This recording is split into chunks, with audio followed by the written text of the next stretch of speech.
Good morning everyone, welcome back to my channel. আশা করছি তোমরা সকলে খুব ভালো আছো, সুস্থ আছো, আর আমরাও কিন্তু খুব ভালো আছি। আন্দামানের আরও একটা ব্লগ নিয়ে আমি চলে আসলাম। আশা করছি আজকের ব্লগটা তোমাদের খুব ভালো লাগবে। আগের দিন তো আমরা পোর্ট ব্লেয়ার থেকে হ্যাভলকে এসেছিলাম। হ্যাভলকে এসে তারপরের দিনকে সকাল সকাল আমার বরমশাই অনু আর মামা মিলে চলে গেছিল স্কুবা ডাইভিং করার জন্য। যাওয়ার কথা কিন্তু ছিল মেঘারও, তবে শেষ পর্যন্ত ও আর যেয়ে উঠতে পারেনি। তবে আমারও যেতে ইচ্ছে করছিল, তবে একটু ভয়ও লাগছিল। তার উপরে মামামও ছোট, যার জন্য আমিও আর যাইনি। আমি, মামি আর মেঘা রুমেই ঘুমোচ্ছিলাম।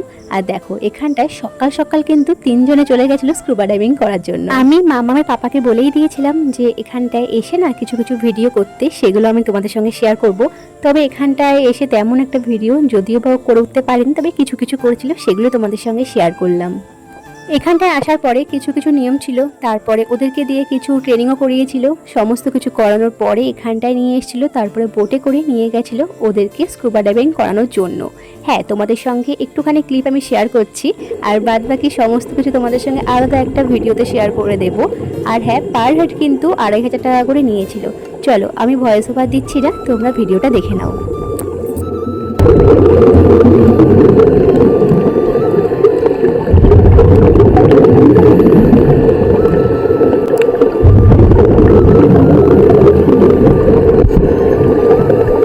রুমে আসার পরে মিঠির পাপা মিঠির পাশেই একটু ঘুমিয়ে গেছিলো, আর ওরা দুজন ঘুমোচ্ছে, যার জন্য ঘরটা একটুখানি আমি গুছিয়ে নিয়েছিলাম।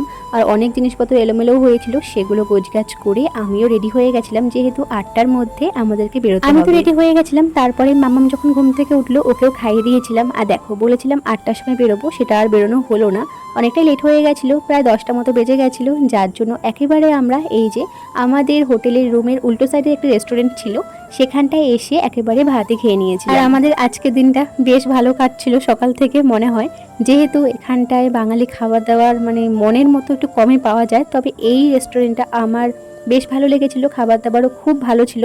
আর এখানকার কিন্তু যারা কর্মচারী ছিল তারা কিন্তু রানাঘাটের বাসিন্দা, আমাদের এখানকারই, তো রান্নাবান্না দারুণ ছিল। তাই জন্য এখান থেকেই আমরা খাওয়া দাওয়াগুলো করে নিয়েছিলাম। খাবার দাবার তো তোমরা দেখতেই পেলে, এখানকার কিন্তু প্রচুর টাকা, মানে এক বেলার কিন্তু একজনের খাবারের দামই প্রায় 1000 টাকা মতো, এতটা দাম। যাই হোক, কিন্তু খাবার দাবারগুলো বেশ ভালো ছিল। আর লুচি তরকারিটা কিন্তু ওদের জন্যই করেছিল ওরা, তবে আমাদেরকেও দিয়েছিল। আমরা কিন্তু খাবার দাবার খাওয়ার পরে কতক্ষণ গাড়ির জন্য ওয়েট করেছিলাম, তারপরে কিন্তু গাড়ি চলে গেছিলো। গাড়িতে করে সোজা চলে এসেছিলাম আমরা কালাপাথর বিচে। এটা কিন্তু আমার দারুণ লেগেছিল, মানে এই লোকেশনটা আমার মানে খুব ভালো লেগেছিল আগের দিনের তুলনাতেও। তো এখানটায় এসে আমরা কিন্তু প্রত্যেকে ভীষণই মজা করছিলাম। আগের দিন যখন আমরা রাধানগর বিচটায় গেছিলাম, তখন কিন্তু প্রত্যেকে স্নান করেছিল, আমি আর অনুবাদে। তবে আজকে ভেবেছিলাম আমরাও স্নান করব, তবে সেটা আর হয়ে ওঠেনি আর কি। আমি, মেঘা আর অনুবাদে আজকে কিন্তু সকলেই স্নান করেছিল, সকলেও কিন্তু মজা করছিল। ওই ভেবেছিলাম স্নান করব, তবে ওই আবার চেঞ্জিং রুমে গিয়ে চেঞ্জ করতে হবে, অত কথা ভেবে আমি আর স্নানটা করিনি। এই জায়গাটা ফোনে তোমাদের চোখে কেমন লাগছে তা বলতে পারবো না, তবে বিশ্বাস করো অপূর্ব ছিল, এত সুন্দর প্রকৃতি, আমার তো ভীষণ ভালো লাগছিল। আর তোমরা যদি নিজে চোখে দেখতে তাহলেই বুঝতে, এত সুন্দর। আর এখানটায় পুরো সব নীল জল। তবে এই যে একটু ঘোলাটা তোমরা দেখতে পাচ্ছ, অনেকটা জুম করে ভিডিওটা তোলা হয়েছিল, যার জন্য আর কি। কাঁচা কাঁচা ডিমের চচ্চড়ি, কাঁচা কাঁচা ডিমের চচ্চড়ি।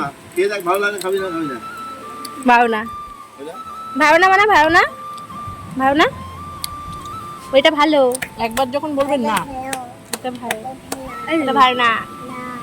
আমরা এখানটায় বেশ অনেকক্ষণ ছিলাম আজকে, তারপরে একটু নুডলস খাচ্ছিলাম। আর দেখো কাঁকড়াগুলো তোমাদের সঙ্গে একটুখানি শেয়ার করলাম। আর হ্যাঁ, আমরা এখানটা যখন নুডলস খাচ্ছিলাম না, তখন কিন্তু বেশ হাওয়া দিচ্ছিল, আর ওই একটু বৃষ্টিও শুরু হয়ে গেছিলো। তবে আমাদের ভাগ্যটা ভালো ছিল, যার জন্য কিন্তু তেমন বৃষ্টির মুখে আমাদেরকে পড়তে হয়নি। ওয়েদারটা আমরা যখন গেছিলাম বেশ ভালো ছিল, এরকম কোনো মানে বাজে পরিস্থিতিতে পড়তেই হয়নি, বেশ কিন্তু আমরা ভালোই ঘুরেছিলাম। তবে একটা কথা না বললে নয়, এখানকার বৃষ্টির কোনো ঠিকানা নেই, যখন তখন বৃষ্টি আসে, যখন তখন কিন্তু আবার বৃষ্টি কমেও যায়। একটু আগেই বৃষ্টি পড়ছিল, এখন দেখো আবার কমেও গেছে। আর এখানটায় আমরা নুডলস খাচ্ছিলাম, কিন্তু অনুর কাছে তেমন একটা ভালো লাগেনি, তবে আমার কাছে কিন্তু অতটাও খারাপ লাগেনি। ঘুরতে আসলে যেমন হয় আর কি, বাড়ির মতো তো আর তেমন একটা খুব ভালো হবে না। যাই হোক, এখানটায় আমরা তো কতক্ষণ ছিলাম। আর দেখো বিচের পাশে কিন্তু মোটামুটি এই সমস্ত দোকানপাটগুলো ছিল। বেশ দাম। তো আমরা এখানটায় কতক্ষণ ছিলাম আর একটুখানি এই জিনিসপত্রগুলো দেখছিলাম, আর বাদবাকি সকলে কিন্তু তখন স্নান করছিল। এখানটায় মাম্মাম বসে একটু সকলের সঙ্গে মজা করছিল আর একটু নুডলস খেয়েছিল, তবে বেশি ওকে আর দেওয়া হয়নি। যাই হোক, এখানটায় কিন্তু মাম্মামকে আনার আগে প্রচণ্ড ভয়ে ছিলাম যে কেমন করেও দেখাশোনা করব বা কেমন পরিস্থিতিতে পড়তে হবে। সত্যি বলছি, তেমন কোনো পরিস্থিতিতে পড়তে হয়নি। স্পেশালি আমার মামা বাড়ি সবাই এসেছিলো বলে, মানে মেঘা, অনু, তার মামা এরা ছিল বলে কিন্তু রক্ষা। মানে না হলে কিন্তু ও আমাদের কাছে থেকে বা একটা রুমে থেকে কিন্তু মানে সারাক্ষণ তো থাকতোই না, কান্নাকাটিও করতো। তবে ওরা ছিল বলে সবার কাছে কিন্তু থেকে ওর দিনগুলোও কিন্তু বেশ ভালো কেটেছিল। এখন যখন মামা আর আমার বরমশাই স্নান করতে নেমেছিল, তখন কিন্তু আবার ছিটেফোঁটে একটুখানি বৃষ্টি শুরু হয়ে গেছে। ওই একটু আগে তোমাদেরকে বলছিলাম না, এখানকার বৃষ্টির কোনো ঠিকানা নেই, যখন তখন বৃষ্টি আসে, যখন তখন আবার কমেও যায়, একটু পরে দেখো আবার রোদও উঠে যাবে, এমনটাই হচ্ছিল আর কি। তারপরে আর কি আমাদের গাড়ি চলে এসেছিলো, আর গাড়িতে করে আমরা এখন সোজা চলে যাব আমাদের রুমে।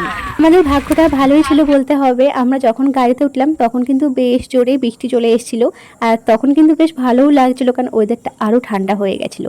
তারপরে মামামকে রুমে আনার পরে মামাম কিন্তু ঘুমিয়েও গেছিলো, অবশ্য ওকে খাইয়ে দিয়েছিলাম, তারপরে কিন্তু ও ঘুমিয়ে গেছিলো। মামাম ঘুম থেকে ওঠার পরে ওর পাপা নিয়ে একটুখানি ওকে বাইরে ঘুরতে গেছিল। তারপরে এই রুমটা ছেড়ে দেবো, বাচ্চারা তাদের সঙ্গে একটুখানি মজা করছিল। তারপরে কিন্তু ও চলে গেছিল মিমিদের সাথে, আর ততক্ষণে আমি কিন্তু রুমের সমস্ত কিছু গোছগাছ করে নিচ্ছিলাম, যেহেতু কালকে আমাদের এখান থেকে বেরিয়ে যেতে হবে। আর তারপরেই তো চলে গেছিলাম আমরা রাতে ডিনার করতে। আর দেখো, আমাদের হোটেলের অপোজিটেই তো ছিল রেস্টুরেন্ট, ওখানটায় আমরা কিন্তু রাতে ডিনারটা সেরে নিয়েছিলাম, আর তারপরে একটু বাইরে হাঁটাচলাও করছিলাম। তবে চলো, আজকের মতো ব্লগটা এইটুকুই, আর এর পরের দিনের ব্লগটা কিন্তু একদম মিস করো না দেখতে।